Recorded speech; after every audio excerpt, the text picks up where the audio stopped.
उसके बाद वो जंगल एक बार फिर से सुमन की चीखों से गूंज उठा। लेकिन आज की रात सुमन की चीखों को सुनने वाला वहां पर कोई भी नहीं था। अगर वहां पर कोई मौजूद था तो बस हरिया, जो कि अब एक भेड़िए में बदल चुका था। सुमन के बालों को पकड़कर घसीटते हुए वो जंगल के बीचों बीच एक जगह पर ले जा रहा था। अगली सुबह गांव में। अरे भाई, पता नहीं क्या बात है, अपने गांव का हरिया किसान और उसकी पत्नी सुमन दोनों गायब हैं। दोनों का कोई अता पता नहीं। अरे कैसी बातें कर रहे हो भाई, ये कब हुआ है? अरे पूरे गांव में खबर फैली पड़ी है। कल रात को दोनों खेत की तरफ जा रहे थे, लेकिन लौटकर आए ही नहीं। तो हो सकता है अपने खेत पर होंगे। पूरा गांव ढूंढ कर आया है भाई। जानते हो क्या मिला वहाँ पर? क्या हुआ भाई? क्या मिला? बताओ हमें, क्या मिला? अरे हरिया की पत्नी सुमन के कपड़े पड़े हुए थे। शरीर का एक एक कपड़ा फटा हुआ झोपड़ी के बाहर पड़ा था, लेकिन दोनों पति पत्नी का कोई पता ठिकाना नहीं था। अरे भाई, लेकिन उसका जो दोस्त है ना रामू किसान, उससे पता करके आते हैं ना। अब तक तो दोनों साथ ही खेत पर जाया करते थे। हाँ हाँ हाँ, हमें उसके घर जाना चाहिए भाई। चलो चलो वहाँ चलते हैं, चलो। वो सारे लोग रामू के घर पर पहुंचते हैं। रामू अपने घर के बाहर बैठकर हुक्का पी रहा था। आज सारे के सारे लोग टोली बनाकर मेरे घर क्यों आ रहे हैं? क्या कोई मर गया क्या भाई? अरे कैसी बातें कर रहे हो? तुम्हारा सबसे अच्छा दोस्त हरिया और उसकी पत्नी गायब है और तुम यहाँ बैठकर हुक्का पिए जा रहे हो? रामू ने अजीब सी नजरों से उन सब गांव वालों की तरफ देखा, जिसकी वजह से वो लोग एक बार के लिए डर गए। गायब है? अरे गायब नहीं है, मुक्ति मिल गई है। उन दोनों को मुक्ति मिली है। इस दुनिया में आकर हर इंसान पाप करता है और उसे उसके पापों के लिए मुक्ति मिलना बहुत जरूरी है। अरे ये कैसी बहकी बहकी बातें कर रहे हो भाई? है? और इसका चेहरा अजीब सा क्यों लग रहा है? लगता है दोस्त के मरने का गम बैठ गया है। पागल हो गया है शायद ये पागल। ये बात सुनते ही रामू चीख कर जोर से चिल्लाते हुए कहता है, पागल मैं नहीं हूँ, पागल तुम सब हो।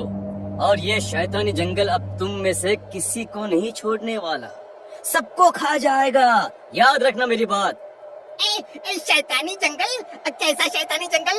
लगता है रामू पागल हो चुका है। हमें यहाँ से चलना चाहिए भाई। चलो चलो चलो। तभी रामू की पत्नी बाहर आती है। नहीं, आप लोग इनकी बात का बुरा मत मानिए। 2 दिन पहले हरिया के साथ खेत पर गए थे। जब से वहाँ से आए हैं तब से ऐसी ही बातें कर रहे हैं।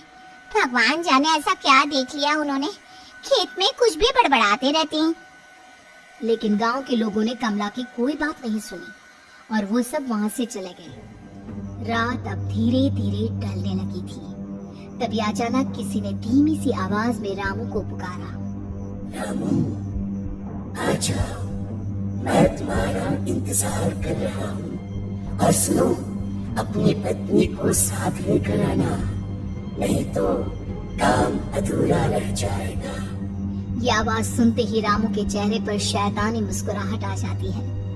वो धीमे कदमों से अपने घर के अंदर आता है। क्या हुआ? तबीयत ठीक है ना अब आपकी? मैं तुझे अपने साथ खेत पर ले जाने आया। चल। मैं तुम्हारे साथ कहीं नहीं जाने वाली। मुन्ना गहरी नींद में सो रहा है और उसे अकेला छोड़कर मैं तुम्हारे साथ खेत पर नहीं आ सकती। वैसे भी तुम्हारे उन खेतों में भगवान जाने कौन सा राक्षस घूम रहा है, मुझे तो डर लगता है।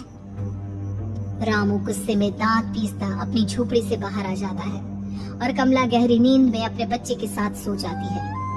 तभी अचानक रात को रामू की झोपड़ी के ऊपर एक साया वही गाना गुनगुनाते हुए घूमने लगता है जो हरिया के मोबाइल में बजा करता था।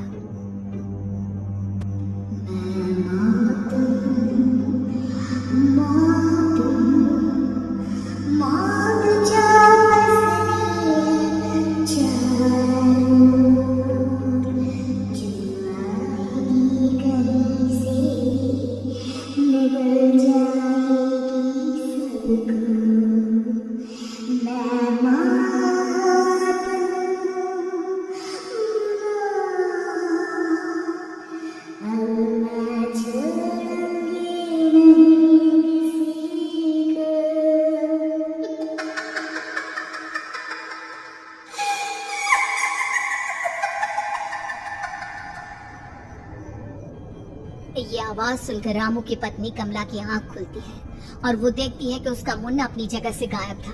कमला चीखते हुए बाहर दौड़ कर आती है। वहाँ पर उसने देखा कि रामू ने अपने बच्चे को झोपड़ी के बाहर एक पेड़ से उल्टा लटकाया हुआ था और उसका बच्चा चीख चीख कर रो रहा था। वहीं दूसरी तरफ एक साया बच्चे के ठीक नीचे आग जलाकर उसके चारों तरफ हैवानों की तरफ नाच रहा था। छोड़ दो मेरे बच्चे को। अरे क्या कर रहे हो तुम? शर्म नहीं आती तुम्हें अपने ही बच्चे को इस तरह मौत के हवाले करते हुए? अपना बच्चा? किसने कहा ये मेरा बच्चा है? अरे ये तो उस रामू की औलाद है, इस गांव के किसान रामू की, और मेरी दुश्मनी इस गांव के हर इंसान के साथ है। क्या? कैसी बात कर रहे हो तुम? ये औरत कौन है? ये मेरे बच्चे को खा जाएगी। तभी अचानक से उस साया ने एक बेहद खतरनाक दिखने वाली औरत का रूप ले लिया और उसकी आंखों से आग निकल रही थी। सही पहचाना तूने, मैं तेरे बच्चे को खा जाऊंगी। अगर तू अपनी इस हैवान पति रामू के साथ जंगल नहीं आई, मैं तेरे बच्चे को खा जाऊंगी। लेकिन क्यों?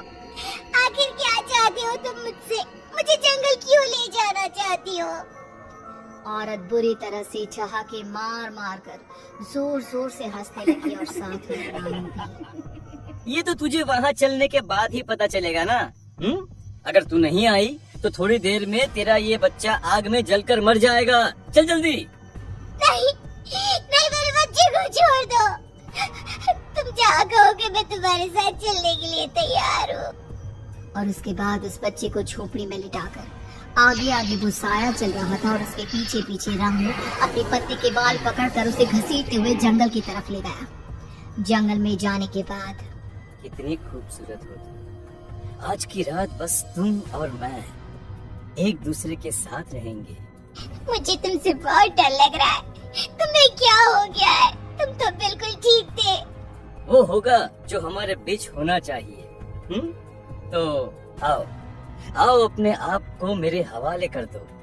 कमला ने डर की वजह से अपनी दोनों आंखें कसकर बंद कर ली थी।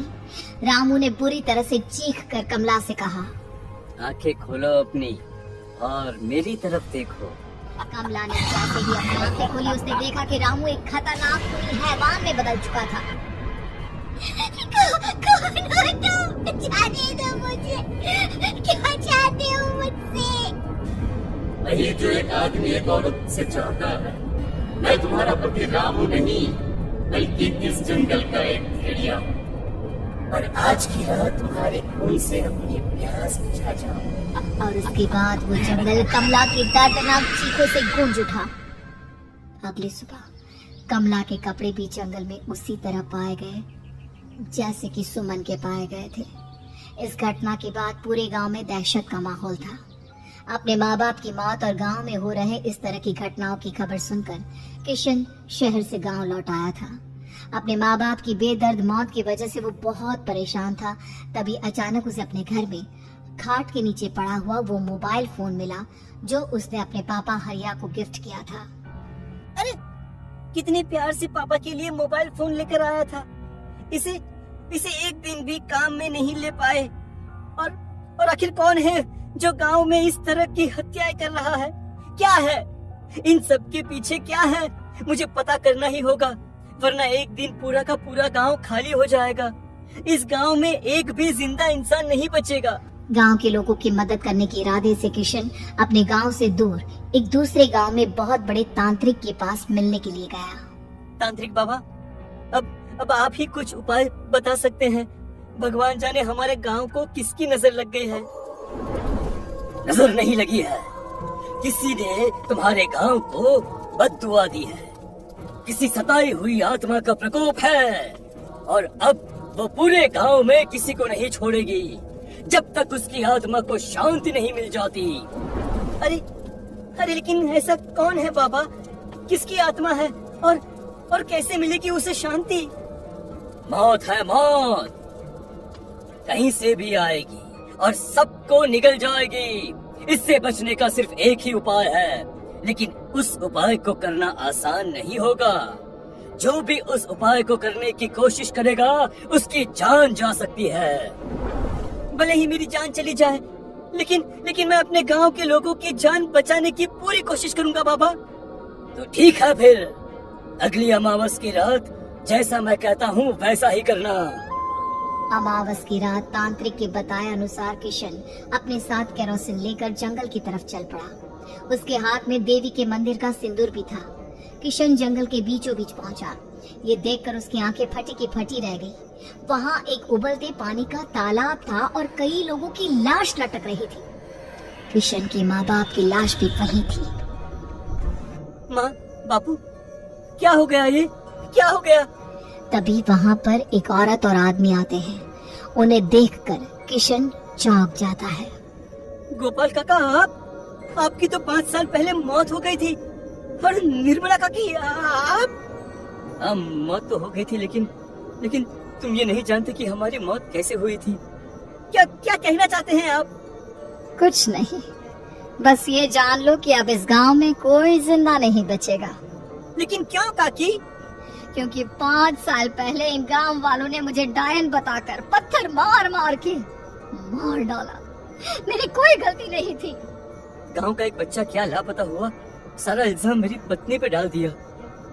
और जब मैंने निर्मला की जान बचाने की कोशिश की तो मुझे भी मार डाला। आपके साथ ये बहुत गलत हुआ काकी, लेकिन आप जो कर रहे हैं वो भी सही नहीं है ना? तुम यहाँ से चले जाओ वरना तुम भी नहीं बचोगे। हमारी आत्मा पिछले 5 साल से मुक्ति के लिए भटक रही है। चले जाओ यहाँ से। मौका देखकर किशन सिंदूर उन दोनों के ऊपर डाल देता है। उनका शरीर जलने लगता है और वो भयानक तरीके से चिल्लाने लगते हैं। अगले ही पल किशन उनके ऊपर केरोसिन डाल देता है और वो दोनों जल जाते हैं।